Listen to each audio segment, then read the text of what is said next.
Historical Faith Society members, and welcome to an exciting hour. We're going to have Jim and Penny Caldwell. They're with me tonight, and we are getting ready for Journey to Mount Sinai. Patterns of Evidence is marching on. And so, Jim and Penny, welcome to our Historical Faith Society event here.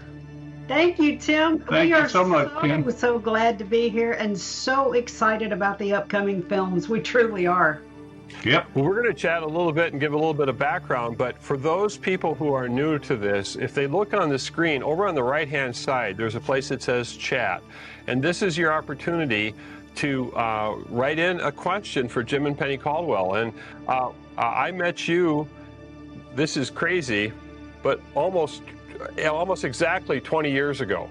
Yes. It is. Been a while. Well, I think what we're going to do is we're going to tell a little bit of the background of how this came about. It was about late August, maybe early September of 2002. And we were in and around Gulfport, Mississippi. We had some friends that said, you've got to go see this guy over in Gulfport, because I think he's going to be talking about Mount Sinai, and I think he might have some of your photos.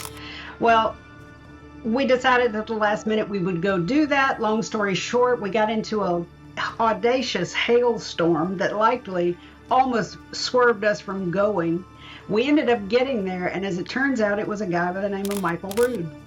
And Michael Rood, at the end, we met him and we said, those are our photos. And he said, so you're the Sinai connection. I've got somebody you need to meet.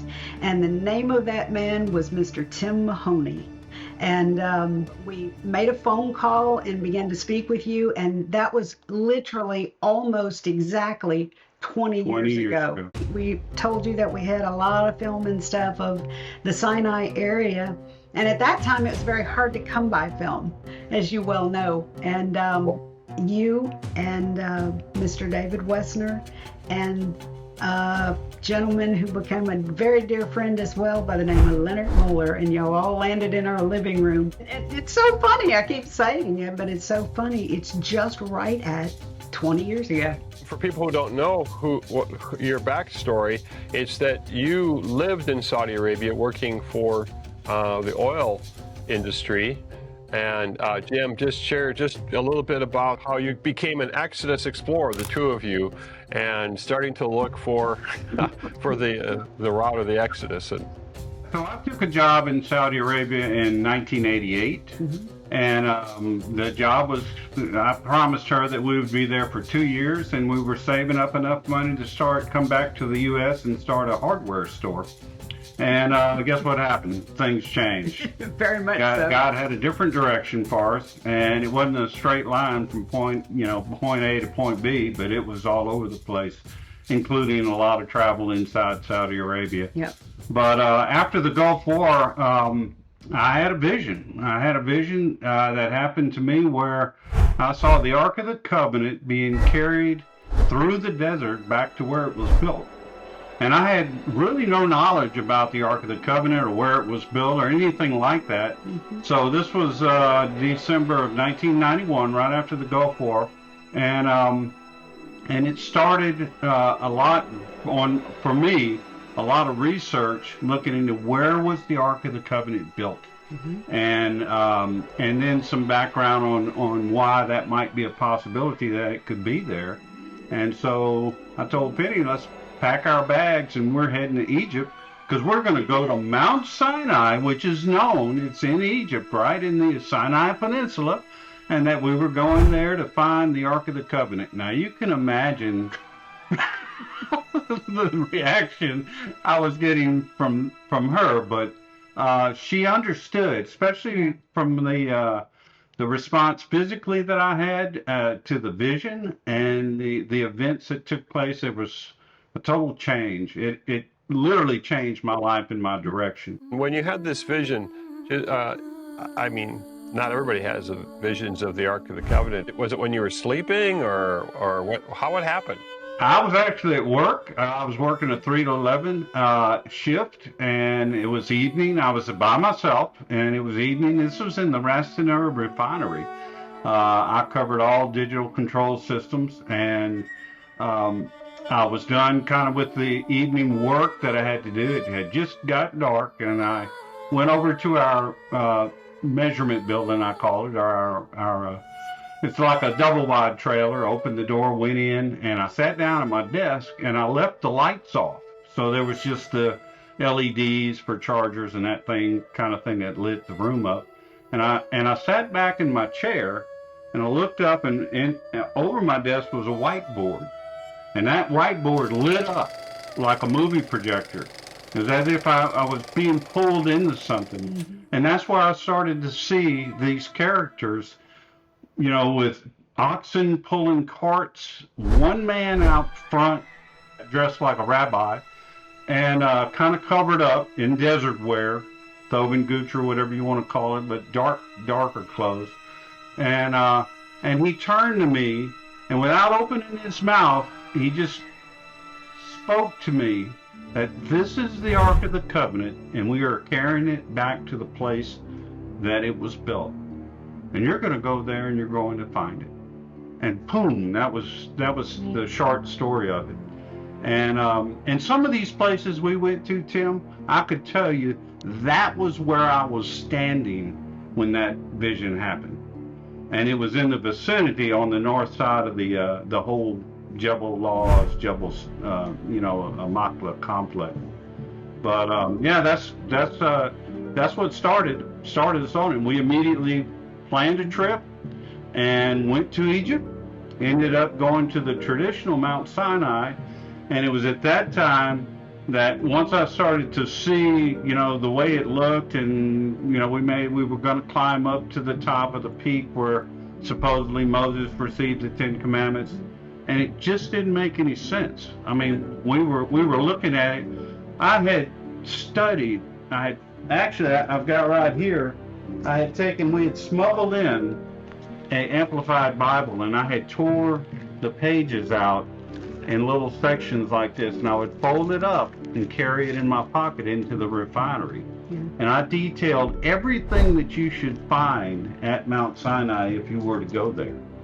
And there was nothing there at the traditional site, absolutely nothing, and it just didn't make sense. So actually, after a few days, I kind of gave up and said it must have been bad pizza or something. I don't know, and started to question those things. But along that journey, as we went along, we picked up clues and books and information that led us eventually back into Saudi Arabia, into the northwest area of Saudi Arabia, into the land of Madyan, which is in Arabia, not in the Sinai Peninsula. Yep. And so that kind of put us in the, eventually into the Jebel Laws region. So what we're going to be doing is a lot of people know, is that on October 17th and 18th, we've got Journey to Mount Sinai in theaters nationwide. And I just am excited about this. 20 years ago when we got together, we're going to be talking a little bit about that 20 years ago when we first got together. In fact, do you have a photo? We do. We'll tell the backstory on that a little bit too. So there we are with this gentleman right here is Jim Mahoney. I don't know if you can see that. And this guy, right, the tall guy in the picture, is me, standing in front, Penny, obviously, and then Leonard is to my right, or to my left in the photo. Yeah. And then this gentleman is Dr. Glenn Fritz, and Mr. David Westner over here on the left. This was a shot we made in our living room when we first met 20 years ago. Yeah. And what's interesting about this is I got this call too, and it was from Michael Rood, and he said, "There's a couple that I want you to meet. Let me see if they're willing to talk with you or meet with you," because he knew that I was working on an Exodus film, and he lived north of us, and he would swing by. I'm not sure how we connected, but somehow he heard about me. And what was interesting about this was when we first had a phone call, we were talking. I think we should talk about that because that was also a very interesting thing that came up. And we do have some questions coming, but I'm just going to set up some background a little bit. So just be patient. We'll get to those questions in a minute. But The first time when I got this call, we had Leonard Moller was visiting, and Leonard Moller is he was a Swedish DNA research scientist, and he had been also interested in the Bible and in the route of the Exodus. And so when you went to the mountain, you got interested, for those people who know who you are, and you started going around in northwest Saudi Arabia looking for Mount Sinai. And you got to this area and you summited the peak. And it was an unusual date when you got there, right? You were trying to get to this location. Just tell a little bit about that first time you got to this location and why that date was interesting to you. One of the very climbs. Yeah, the climb. So the very first trip, we were able to locate what we call the Golden Calf Altar, series of petroglyphs that were fenced in. So I recognized from a distance that was an archaeological site. But past that, closer to Jebel Makla, or Sinai as we call it, we were able to get into that area and were quickly arrested basically and run off. So make a long story short, we were trapped by the frontier forces and harassed and made to leave. So once that happened to me, I was determined that I was going to get back there and document this, because they wouldn't let us take any photos. Right. So in a series of trips that year, so that was early January, we went back, and 2 weeks later we were arrested again and really threatened and brought out to an outback jail, where my son and I were kind of interrogated for a couple hours. And then the third trip was in April the 2nd, where we actually came around to the backside of the mountain thinking we were going to climb over into these sites where I could get my photographs. And that, believe it or not, that ended up being one of the most productive and incredible trips of our lives. That's where we discovered the split rock. First time it had been documented or seen or noted for thousands of years, is the way I see it. I'm sure the Bedouin were aware of it being there and possibly what it was, but nobody in the Western world knew that. After you've been arrested twice, why would you think you should go back? I mean, most people would be discouraged and afraid to go back. So what was going on in your heads that wasn't connecting here? Tim, it's kind of like this. If you tell Jim or even myself, no, you can't go behind this fence, it then becomes a blazing goal to get behind the fence. What are you hiding? What are you hiding? Yeah, there's something there. There's got to be something worthy of photography that is behind this fence if you are so adamant that we cannot get behind it.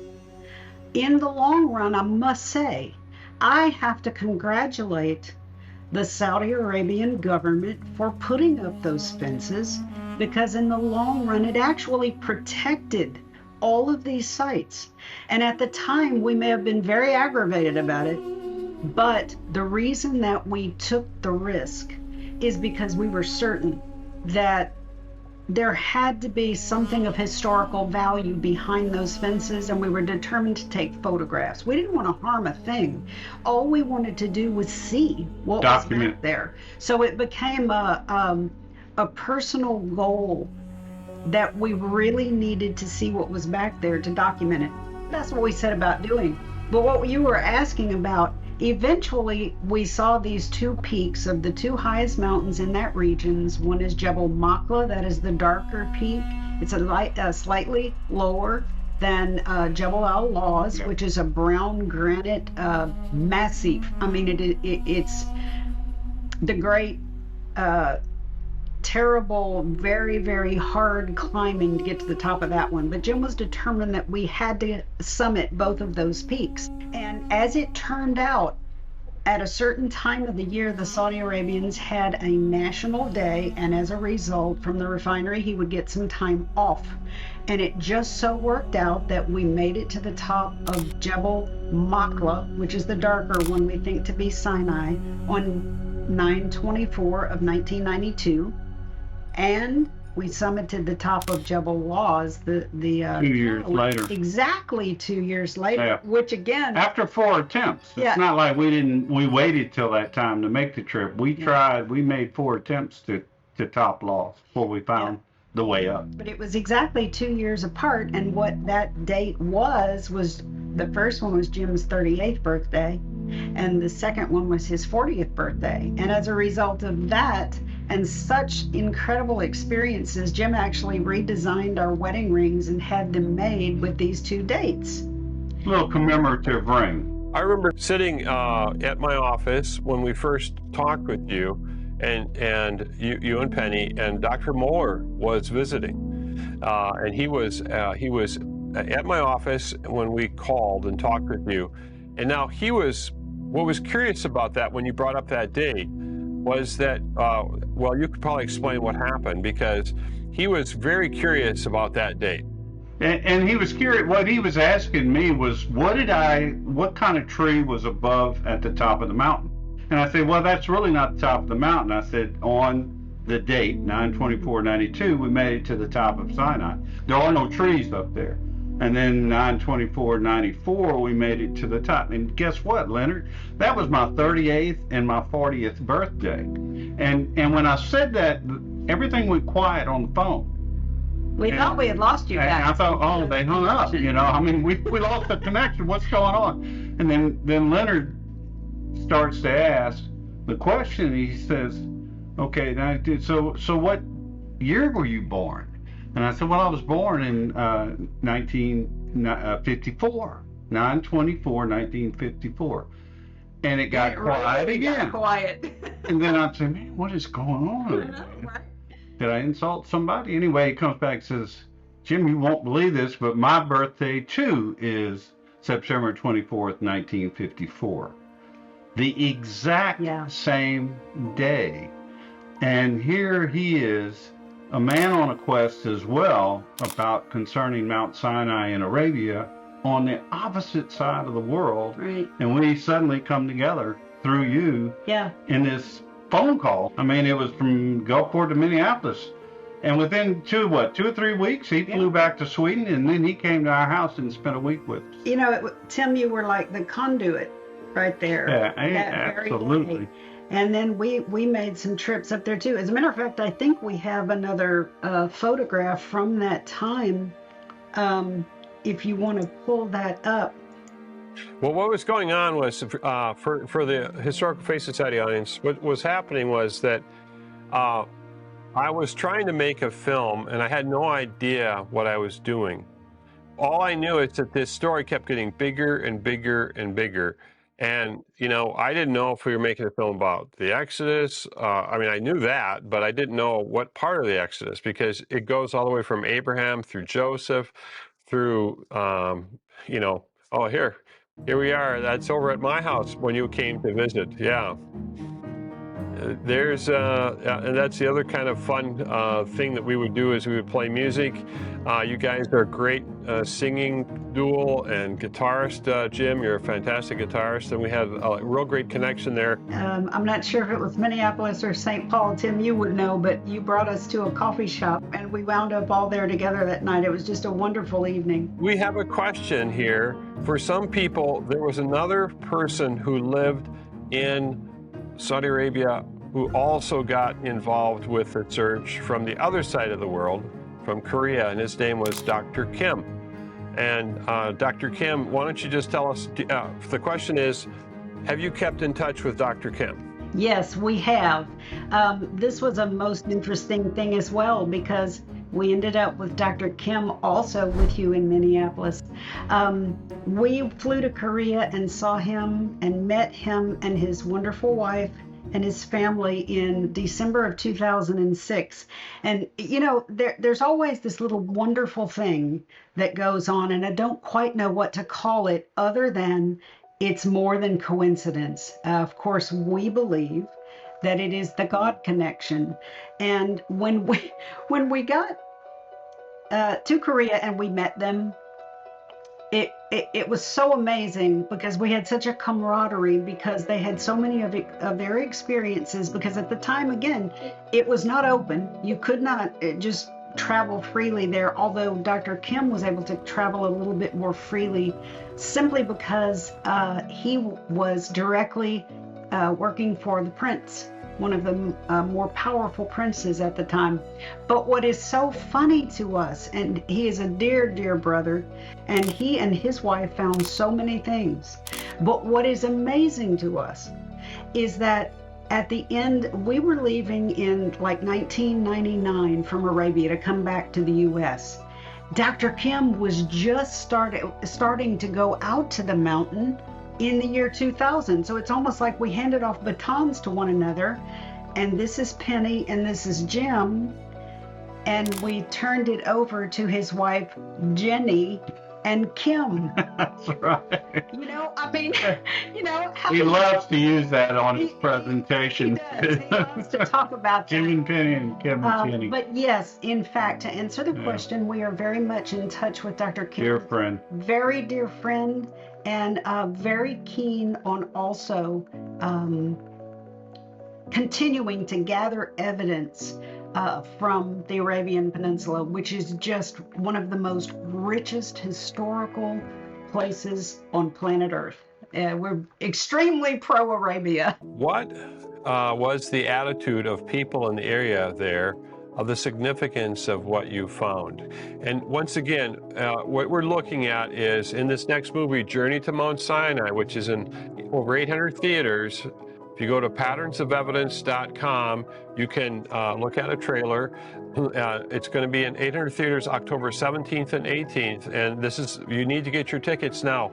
Vote for the Bible. That's what I'm saying. If you want to see movies like this about the Bible and investigating the Bible, and you need to, vote for the Bible. Get a group and go see Patterns of Evidence, Journey to Mount Sinai. Now, this is a 2-part film, just so you know that.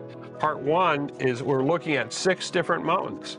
And I'm accused of not being open-minded by some of the scholars because I was only looking at Jebel Laws, because that's what I was introduced to in the very beginning, which I found very exciting. What I did is we created a Mount Sinai scorecard. And this scorecard is going to allow you, it's just like bowling, you can either get a strike, a spare, or a gutter ball. And we're basically saying, when you look at evidence, it's going to be, do you see evidence for the journey, for the campsites? Do you see if it's a yes, or a maybe, or a no? That's this, and the reason why is because the films that I create, they're just more dense because there's just more content in them. And I gave the analogy of it's like when you go to the grocery store and you pick up a bunch, you're just going there for one thing, like milk. But you walk through the aisles and before you know it, your arms are just filled up with all sorts of stuff and you wish you would have brought a cart. This is your mental shopping cart when you watch this film, and it's based on biblical criteria. And so there's this scorecard that has all the biblical criteria, and that is, Jim, what you had, right? When you went to the location, you had your Bible, you were reading it over and over, and you were looking for things. So we're going to have different points of view in what criteria or how to interpret it. But tell me, do you have any pictures of this split rock? There was a rock that was water came out of on the way to Mount Sinai, right?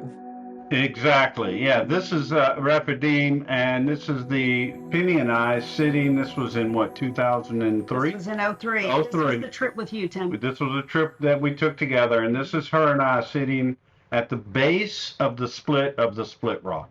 So it's actually 2 very large stones. But yeah, we think this is probably in the Laws region one of the most significant artifacts, if you want to call it that exist out there. Like Joel Richardson likes to say, you're looking at the miracle here. You can see where the Red Sea crossing may have taken place, but there's no evidence of it. But when Moses, when the Bible talks about, behold, I will stand before you there at the rock at Horeb, he's specifically talking about something that you should be able to find, the rock at Horeb. And now I mean, this is the God of the universe that is going to stand in front of a rock and Moses is going to strike that rock. And it continues on and says, and that rock, water will come out of that rock so that the people of Israel can drink. And then it says Moses did so in front of the elders of Israel. So to me, that's evidence right there that you can look with your eyes, you can climb up, you can actually see the channels where the water came out, flowed down this rock. And yeah, it's a phenomenal thing. And you know what's amazing, Tim, is that people are able to go there today. Yeah. I mean, there are literally tours. They're limited and they're expensive, but there are tours that are going out there and they're visiting these sites. Yeah. One of the things that was profound to us that Dr. Kim relayed to us, because Dr. Kim spoke fluent Arabic, which is something we did not. We knew just enough, you know, to get around in travel and that sort of thing. But Dr. Kim shared with us that when he was at the Split Rock, he sort of had a little Arabic guide that was there with him, a Saudi that was with him and willing to share with him some local information. And he said to him, Hada Moya Musa. And again, I may have that transposed a little bit, but those are the words. And he said that we have known always that this is the water of Moses. And they have tried to protect it for all of these years.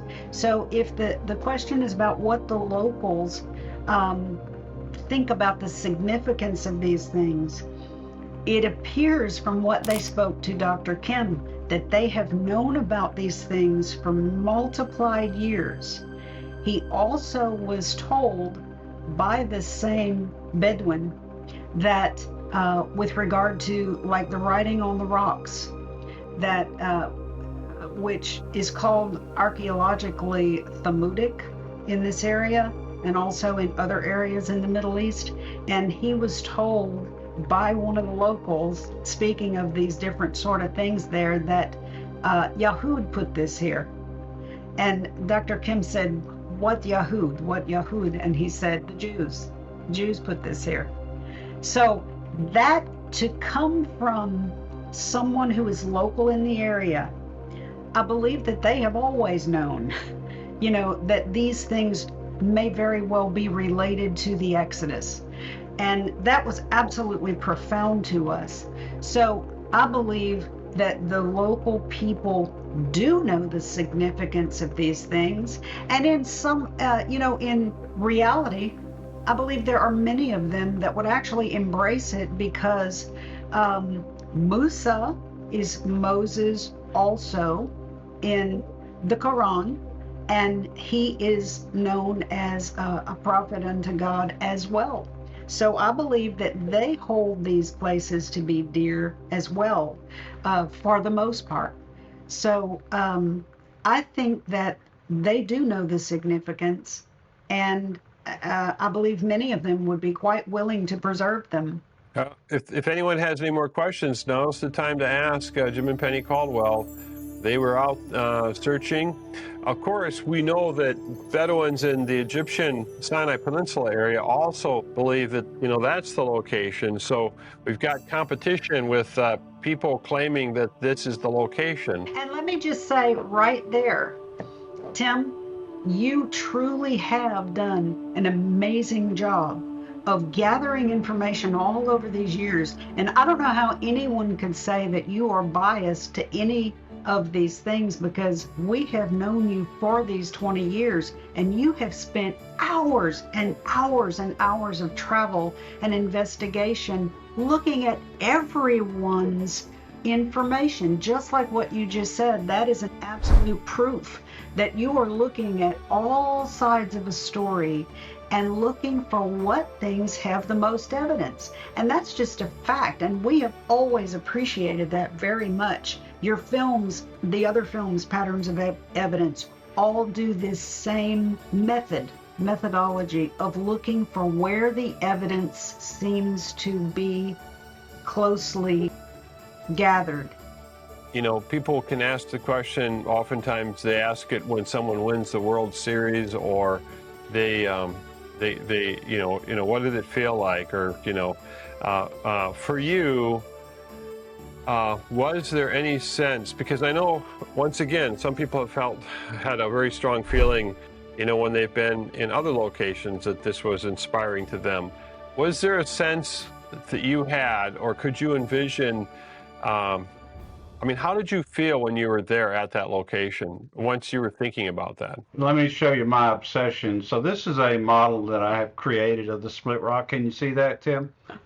Yeah. Yeah, it's made out of wood, actually, and I've actually created acrylic models now.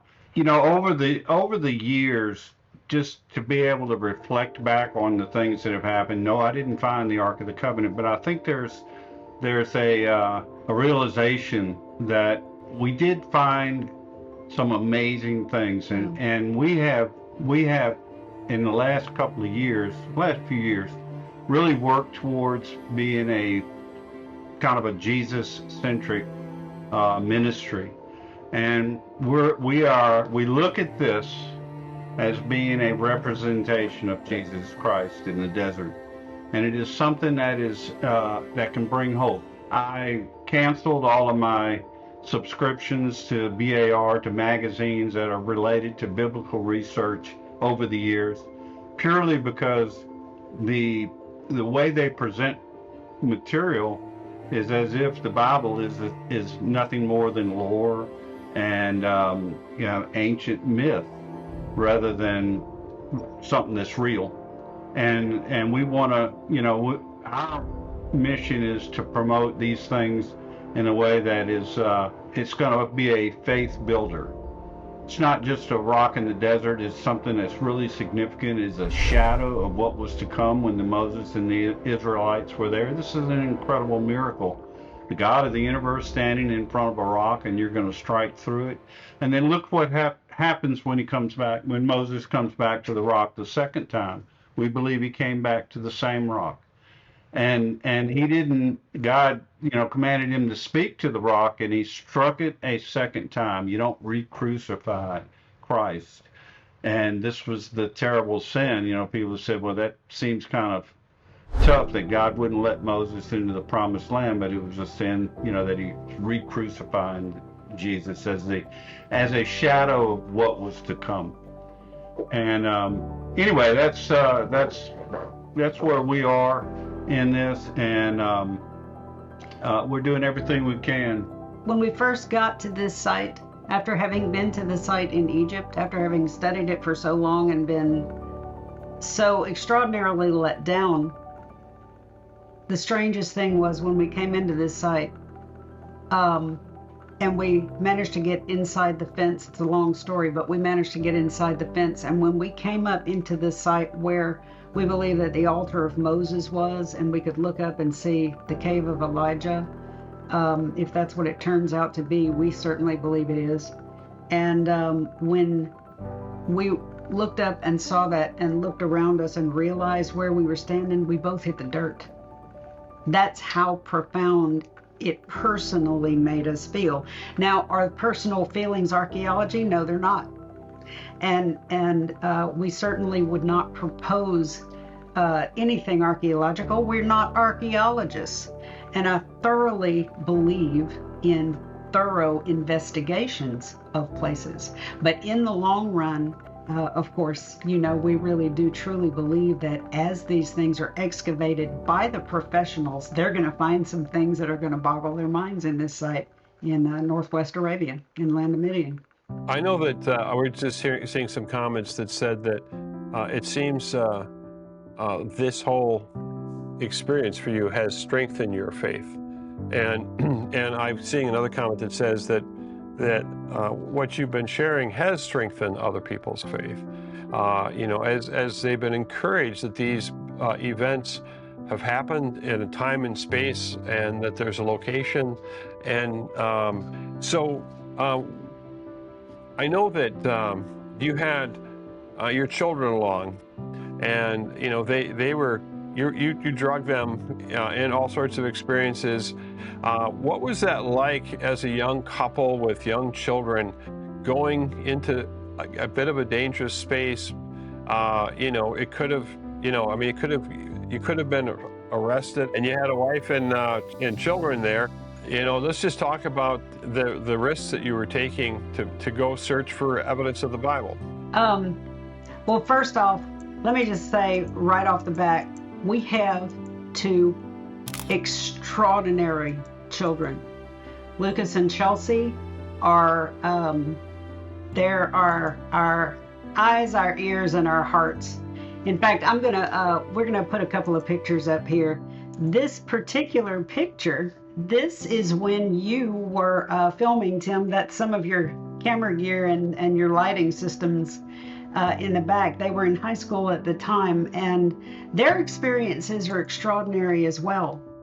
And some of my favorite video and footage of the kids. Just pop over there to another one there real quick. There it is. Yeah, that's them out on these are them out one of the climbs.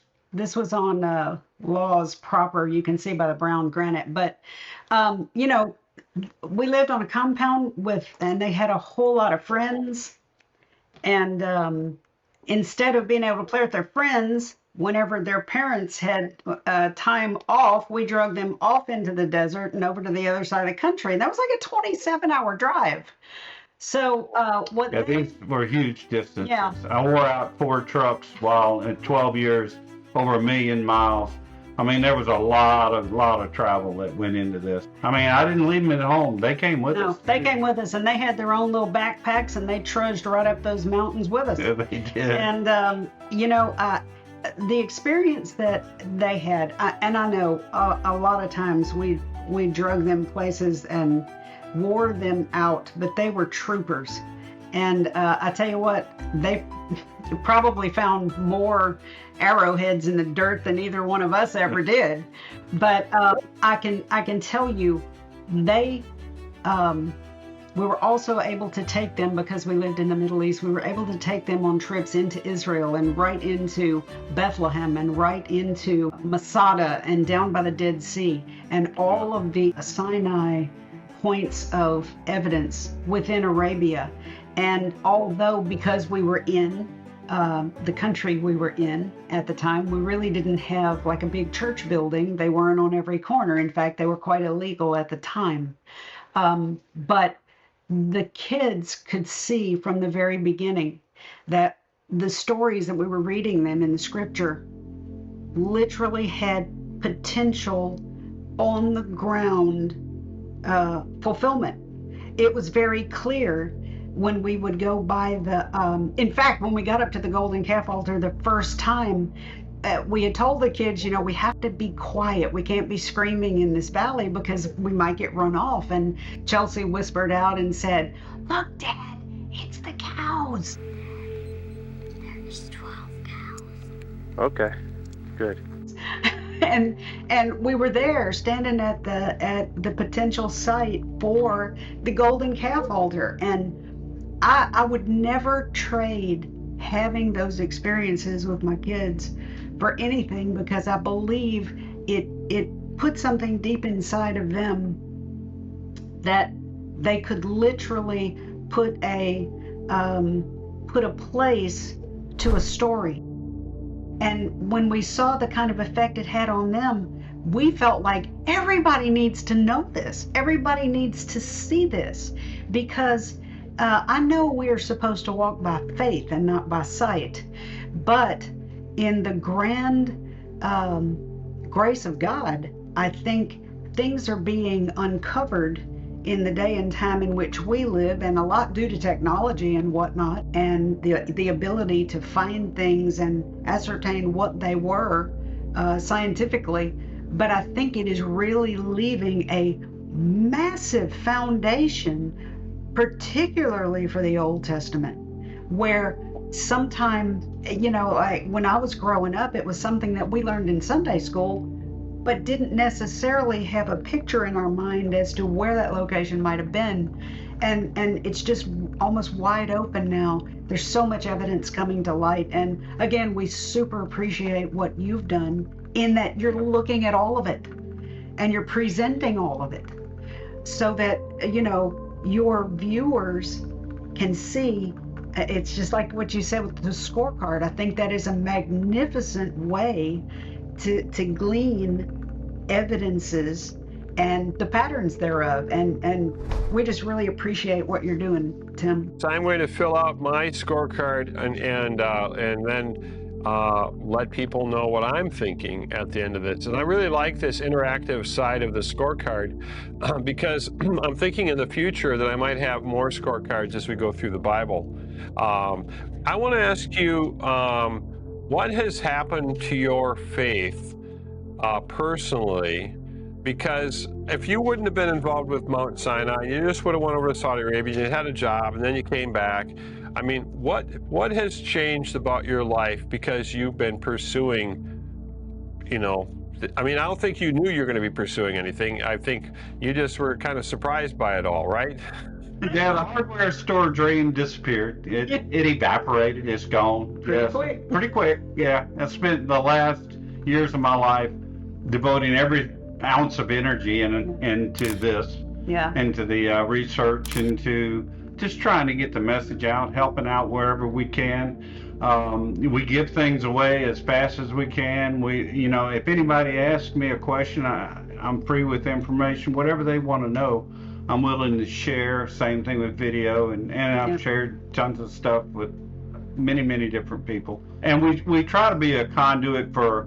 Right now, Penny picks up on people that have been there and have stories, interesting stories they want to publish, and we'll put them on our blog, on our Split Rock Research Foundation website.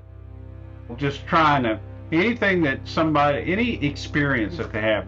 The first time we left the mountain, and this wasn't with all of the trips that, the 15 trips after and all of the things that happened in those trips, but the first time we left, after seeing the things that were there, and Penny and I hitting our knees when we walked into the covenant site and not believing that this was real, that this could possibly still be there, and so exactly biblically accurate. I mean, it was just like the Bible they had just left the area and left everything intact. The altar, the pillars, the cave of Elijah, all these things were right where they should be. And so it kind of, when we were leaving, I said, someday someone needs to be able to capture how special this is, the emotions of it, the faith-building energy and emotion that comes out of just going there and experiencing it. But I wanted people to experience it in the way that we had experienced it. That it brought us together closer. It made us more Bible-centric, made us more Jesus-centric, and said, this is our purpose. It's why we're here, and to spread the word, spread the good news. I mean, this is what this is. This is good news. This is faith-building news. If people want to follow what you're doing and the blogs that you have, they would go to Logan has put it up on the screen on the chat here. It's www.splitrockresearch.org. Splitrockresearch.org. You can look at that. And come on now, if you have any questions, we were coming down to the end of our time here. Now's the time to ask Jim and Penny any questions you'd want. One of the questions is the pillar on the Arabian side of the Gulf of Aqaba. Did you ever go searching for anything like that? We did. We took an entire two and a half days running grid patterns. This was in early 1992, April, May time of 1992. And we ran grid patterns for about 20 kilometers up and down the beach, and we never found a pillar. But we did find a marker. And it was it was about this big around, and there was a brass plate that the government had put on top of this concrete pillar about this, and all it said on it was Red Sea marker. And we took pictures of that and everything just in case something may have been something there. may have Yeah. been there. And they removed it. Right. That was the impression that I got. Something Right, may have but been there. We never actually saw it with our own eyes. It's an unusual place, and when the when surveyors come out, they usually put those in different areas, so you'll see more than one. But the alluvial fan across from the Weeba, about 20 kilometers wide, like she said. Yeah. And then it comes up because it's the Wadi Abiyad dumping its water and sand over multiple thousands of years into that area across from the Weeba, which is doing the same thing from the Wadi Watir. And so these two come together, and that's what forms that natural land bridge underneath the water there at the crossing site. But what we did is we went to the Arabian side, and then we would go down the beach, go up about 50 yards, 100 yards, and then go back the other direction, the best that we could, because there was some, it wasn't a straight line every time. And then we'd come back. We went as far up towards the mountain range as you could, where there might be something there. Mm-hmm. And that was, like she said, that was the only thing that we found. I'm not saying that we didn't miss something. We could have. Yeah, the distances in Arabia are vast. These are huge areas. And we quite honestly do believe and are very excited that if, very qualified archaeological teams from around the world are enabled to go in there, and I really think now they will. I think they will open this up. I think lots has changed over there for the better. And I really do believe that they are going to come across some amazing finds, and you're going to find out that they do indeed relate to the Exodus. For such a long time, it's been restricted. That was the reason why different people went in, because they were so desperate to search for evidence of the Bible. These, let's say, Exodus explorers. And in fact, when you see Journey to Mount Sinai, we're going to be talking about people who are very desperate, that wanted to search for evidence of the Bible and went illegally into Saudi Arabia to look for it. Now, someone has asked the question, oh, by the way, so go to the theaters, vote for the Bible. This is the time to vote for the Bible, and it's get your ticket now. If you go to patternsofevidence.com, bring a group, let other people know about it, post about it on your social media, send out emails, help us get the word out for this film. It's taken us a long time to get here. You can get to the scorecard too. You can, at that link, you can download this whole scorecard and get the biblical evidence and prep yourself for this investigation. And some people are asking, do you know if they'll ever open up the site for tourism? And what you're saying, I believe, is yes, they have. Yeah, and you can come to our website, but we can help you, get connected. There's 3 major groups right now that are going, and all 3 are fantastic. So, you can actually go there. I think there's some things opening up next year in the March, April area. So you'd have an opportunity to go. It's been pretty awesome, and I just have to give God the glory on one thing. We made 15 trips out into that region, but we also trekked all the way to southern Arabia, all the way to Egypt, all the way up to Israel, all the way. We lived in the eastern province. We crisscrossed Arabia, and all of the trips that we made in and around the mountain regions in northwest Arabia and down to the Red Sea, we were always covert during those days, but we prayed and we prayed with with the heavy backpacks and tromping through the granite. We prayed and we prayed. Sang our songs. That someday it would be open for others to see, because it literally, we know that it's all real. It's all real. And there's so much more in Arabia. That's what's mind-boggling to me. I have over the years said the only way some of these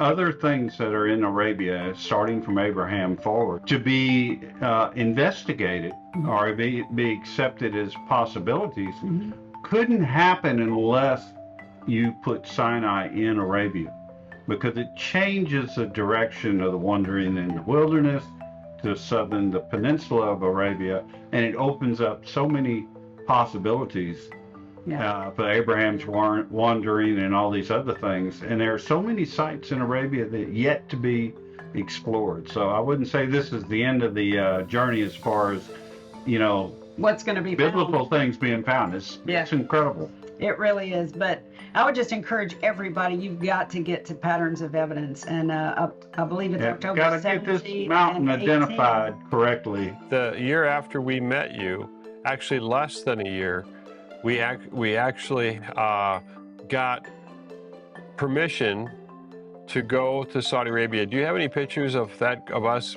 there? There we are. We went with a small group. In fact, this is I'm trying to think of the name of these people that made these. Madyan ruins. Yeah, that's quite a monument there. Yeah, there's numerous of those where they would carve them out. And so that was our group. We were able to go. We were all officially legal to be there. But at that time, we weren't necessarily welcome to be there. Well, no, at the time. We were runoff. We were very welcome to be in Madyan Salah. They were beginning to open this up. But there were certain other places. And like I said, I've come to understand that these places were actually being protected by the Saudis. They didn't necessarily make us happy at the time because we were so eager to see if there was any evidence there. And that's what kept us going back over and over again despite the danger. But now we were super thrilled when you guys were able to go with us in that May 2003 trip. And it's unfortunate that it worked out the way that it did, but I'm super happy that nowadays almost all of that has changed. And that the Arabians have really embraced it, and they are allowing tourism. Now, you do have to go through the right channels and everything, and you do have to go with specific groups. You can't just go wander all over the place by yourself. Yeah, it would be very, very unsafe to go searching on your own. Yeah. So, well, I want to thank you again for being on Historical Faith Society, and thank you, Historical Faith Society members, for your support. When you give to Historical Faith Society, you're really helping us make these films that are coming out. Patterns of Evidence films are now based upon donations, and that's how we are able to move forward. Penny, I just wanted to close with, you wrote a book, and what is the name of the book? The name of my book is The God of the Mountain. And it's actually the personal testimony of our story. It's I really started some years ago, many years ago, in 1992, just archiving the things that happened to us, because there were so many what some would call coincidences, but after a while you realize it can't be coincidence when it keeps happening and leading you to the same place. But it's really the backstory. It's not an archaeological book. It's not all about the artifacts that are there or the stone structures or anything like that. This is the personal testimony of God's leading us in our lives and the lives of our children, and how we wound up in what place at what time, just completely miraculously. So how when we would come around the corner in Egypt and all the lights for the block would go off at one time, and we'd be never have been able to explain that. There were a lot of those kind of events that happened. But but it was like I was traveling with a scribe. She always had a journal in her hand. She was always writing, and she did some fantastic documenting of exactly what was happening to us. And I went back. I've written a screenplay, and I went back and got her notes on a lot of the events to try to make sure everything was exactly correct and how it happened. And plus, I have hours and hours of endless video from that's what people say.